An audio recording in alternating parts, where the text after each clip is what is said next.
Script up చెప్తే అని ఎంతో గొప్పగా, అందుకనే వాళ్ళ కాంబినేషన్లో అనేక సినిమాలు, అల్లు సీతారామరాజు అవన్నీ, దేవుడు చేసిన మనుషులు అవనండి, సింహాసనం అవనండి, కురుక్షేత్రం అవనండి, రామ్ రాబర్ట్ రహీం అవ్వండి, హేమాహేమీలు అవనండి, ఇట్లా వరుసగా వాళ్ళిద్దరు ఒకళ్ళ మీద ఒకళ్ళకి, నాన్నగారికి ఏమో కృష్ణ గారంటే ఒక పెద్ద కొడుకులాగా, కృష్ణ గారికి ఏమో నాన్నగారు అంటే అమితమైన విశ్వాసం రచయితల్లో, మహారథికి అప్పచెప్తే స్క్రిప్టు బ్రహ్మాండంగా ఉంటుంది, గ్యారంటీ హిట్ చేస్తాడనే ఒక విశ్వాసం. అలాగే వాళ్ళ ప్రయాణం సాగింది. ఆ ప్రయాణంలోనే గొప్ప గొప్ప సినిమాలు, సీతారామరాజు లాంటి గొప్ప సినిమాలు కూడా రావడం జరిగింది. ఆయన ఆ బంధంతో నేను ఆయన్ని 45 ఏళ్ళుగా అన్నయ్య అన్నయ్య అని ప్రేమగా తప్పితే ఏనాడు కృష్ణ గారు హీరో గారు అని పిలిచిన సందర్భాలు లేవు.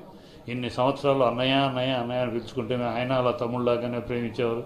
నా ఫస్ట్ సినిమా సంతానం డైరెక్షన్లో నేను ఆ సినిమా డైరెక్ట్ చేసేటప్పుడు కృష్ణ గారితో ఫస్ట్ సినిమా చేయాలని ఉండి పట్టుగా ఉన్నాను. ఆ టైంలో నాకు వేరే ఆఫర్ వచ్చింది. ఆ ఆఫర్ వద్దనుకుంటే కాదు వచ్చిన ఆఫర్ పోగొట్టుకోకూడదు, చేయమంటే అప్పుడు కృష్ణ గారు నేను అడిగాను, అన్నయ్య నాకు ఫస్ట్ సినిమా మీరు ఉండాలి, నా సినిమాలో నాకు కావాలి మీరు అంటే, అప్పుడు నా మీద ప్రేమ కొద్దీ ఎవరికి అంత సూపర్ స్టార్గా ఉన్న పొజిషన్లో ఎవరికి ఒక చిన్న గెస్ట్ వేషం వెయ్యిన ఆయన నా కోసం నా మీద ప్రేమ కొద్దీ సంతానం సినిమాలో ఒక 2 సీన్లు ఒక సాంగ్ ఆ గెస్ట్ వేషం వేసి పెట్టారు. నాకు నా మీద ప్రేమ అంతటి అనుబంధం ఉన్నది. కృష్ణ గారి లాంటి మరొక హీరోని ఇండస్ట్రీ చూడలేదు. ఎందుకంటే కృష్ణ అంటే తెర మీద హీరో కాదు, తెర వెనుక కూడా హీరోనే. తన విజయాన్ని ఇండస్ట్రీకి పంచాలి, తనకు సక్సెస్ వచ్చినప్పుడు ఆ సక్సెస్ ఇండస్ట్రీకి పంచాలి, పరిశ్రమకు పంచాలి అని తపనపడిన ఆయన.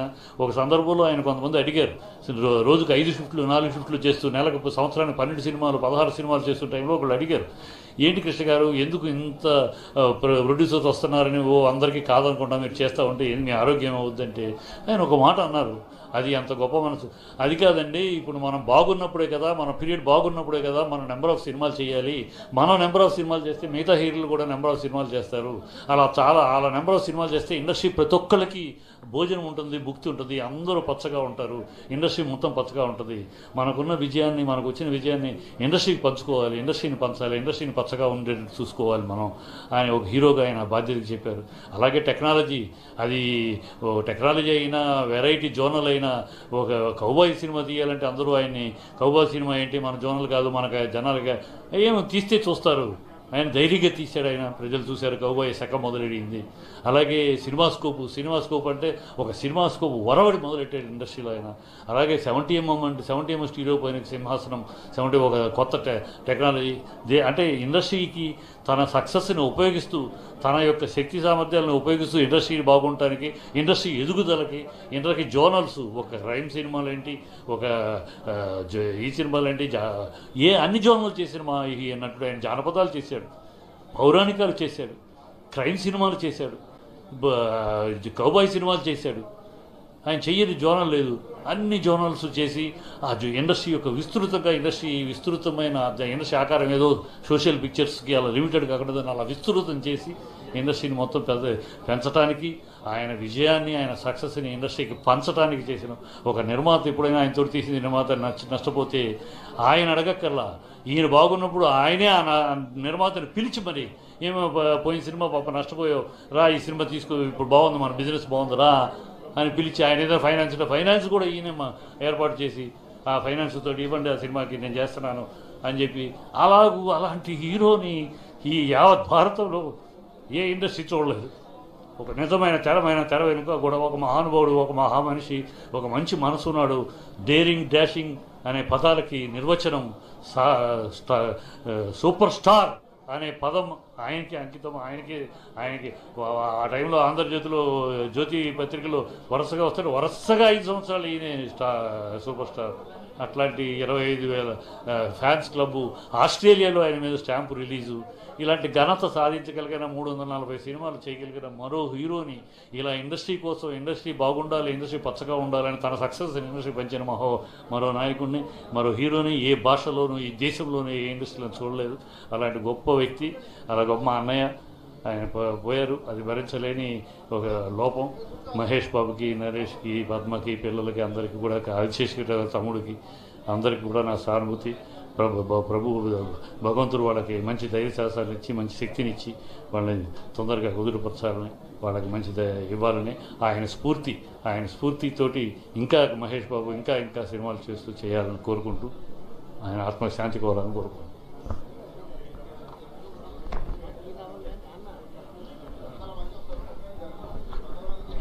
ఈరో ఈరోజు ఇలా మాట్లాడాల్సి వస్తుందని ఏ రోజు అనుకోలేదు. ఎందుకంటే ఇప్పుడు దాకా మా చిట్టి గారు చెప్పారు, మరి నాన్నగారు మహారథి గారు మద్రాసు ఆఫీసులో కూర్చుని ఉంటే ప్రభాకర్ రెడ్డి గారి ద్వారా నేను వెళ్ళాను, కలిశాను. ఇతను బాగానే ఉన్నాడే, ఇతను పెట్టేద్దామంటే అసలు నాకు అప్పటి వరకు ఏ సినిమా చేయలేదు, ఎక్కడ కోచింగ్ లేదు. అలాంటిది ఆయన నన్ను ఒక పొలిటికల్ సినిమాలో మెయిన్ రోల్ చేయించి ఆయనతో పాటు ఫస్ట్ ఫ్లైట్ అప్పుడు చెన్నై నుంచి 6 o'clock ఉండేది. అలాగా అసలు నిజంగా నేను షాక్లోనే ఉండిపోయాను అనమాట. అప్పుడు కృష్ణ గారితో ట్రావెలింగు, అలాగా మా స్వర్గీయ విజయనిర్మల్ గారు, కృష్ణ గారు ఇద్దరు డైరెక్షన్లో నేను ఒక సినిమా చేయడం జరిగిన తర్వాత వారితోటి 10-15 సినిమాలు చేశాను. ఇంకొకటి ఏంటంటే ఎవరికి దొరకని అదృష్టం, నన్ను ఆర్టిస్ట్గా సెలెక్ట్ చేసి ఆయన నన్ను తీసుకొచ్చి ఆయన హీరోగా ఉన్న పద్మాలయ స్టూడియోస్లో మేకప్ రూమ్ నెంబర్ 2 అని ఉంటుంది. ఆ 2లో నన్ను దగ్గర ఇంచుమించు 6-7 నెలలు ఆ రూమ్లోనే ఉన్నాను నేను. అంతటి మహానుభావుడు, మానవతావాది. ఏ రోజున ఏమైనా నీకేం డబ్బులు కావాలని అడిగేవారు, ఇమీడియట్గా ఇచ్చేవారు. నిజంగా పలకరించగానే నవ్వుతూ ఆప్యాయంగా మాట్లాడే మనిషి లేరు అనే వార్త వింటే నిజంగా ఒక తీవ్రమైన దిగ్భ్రాంతి కలుగుద్ది. అలాగే మన చలనచిత్ర పరిశ్రమకి అన్ని రకాలుగా ఇప్పుడు చిట్టి గారు చెప్పినట్టు సినిమా స్కోప్ కానీ 70mm కానీ అన్ని రకాల విజయాలు ఆయన సాధించేశారు. అలాగే రియల్ హీరో కాదు, రియల్ హీరో కూడా పొలిటికల్గా కూడా ఆయన అద్భుతాలు సృష్టించారు. 1 man ఆర్మీ కృష్ణ గారు. అలాగే టీవీ రంగంలో కూడా సోనీతోటి ఫస్ట్ జయవీర అనుబంధ సీరియల్ తీసింది కూడా పద్మాలయ స్టూడియోస్. ఇంతటి అద్భుతమైన, అంటే ఇప్పుడు అందరినీ సమంగా చూడాలి, అందరూ బాగుండాలి అనే మనస్తత్వం ఉన్న మా హీరో గారు ఆయన చేతుల మీదుగా మేము ఈ రోజున 3 పూటల భోజనం చేస్తున్నామంటే శ్రీ ఘట్టమనేని కృష్ణ గారి ఆశీర్వాదమే. వారు లేరు అనే వార్త, భౌతికంగా వారు లేకపోయినా మన మధ్య బాధగానే ఉంది. ఆయన లేరు అనే వార్త, ఆయన లేకపోయినా ఆయన ఆశీస్సులు ఎప్పుడూ మన చిత్ర పరిశ్రమకి, మన అందరికీ, అలాగే వారి కుటుంబానికి ఎల్లప్పుడూ ఉంటుందని మనస్ఫూర్తిగా నమ్ముతున్నాను. వారి ఆత్మకి భగవంతుడు శాంతి చేకూరాలని, అలాగే మహేష్ బాబు గారికి కూడా మనశ్శాంతిని ప్రసాదించాలని, ఆరోగ్యాన్ని, ధైర్యాన్ని ఇవ్వాలని మనస్ఫూర్తిగా కోరుకుంటూ మీ పృథ్వీరాజ్. Thank you.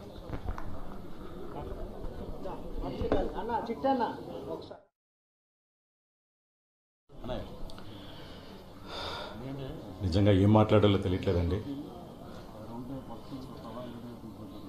మన తెలుగు సినీ పరిశ్రమకి ఇవాళ నిజంగా ఒక బ్లాక్ డే. ఒక తరం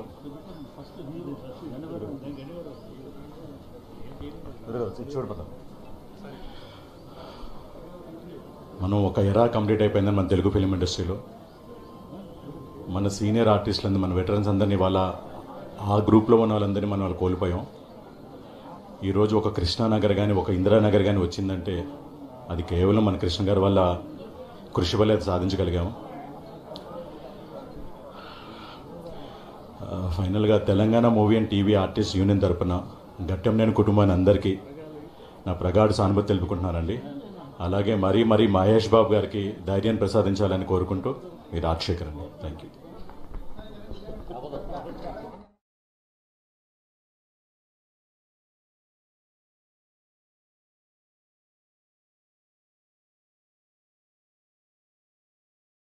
మనం అనుకోకుండా జరిగిన రోజు, ఈ రోజు మనం ఎన్నడూ మర్చిపోలేని రోజు.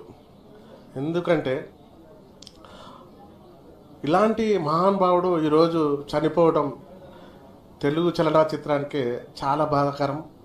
మరియు పొలిటికల్ పొజిషన్కి ఒకప్పుడు అగ్ర హీరోల దాంట్లో కృష్ణ గారే హీరో.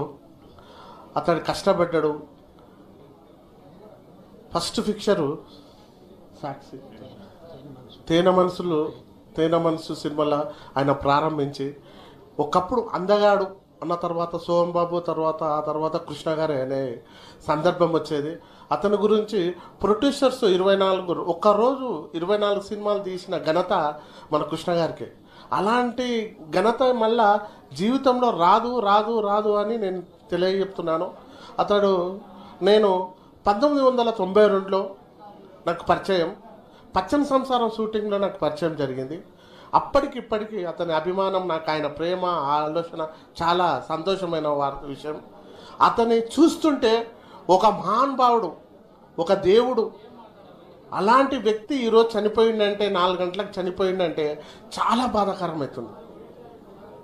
మా మిత్రులందరూ మాకు ఫోన్ చేసి వాళ్ళు బాధపడారు, మేము బాధపడ్డాం.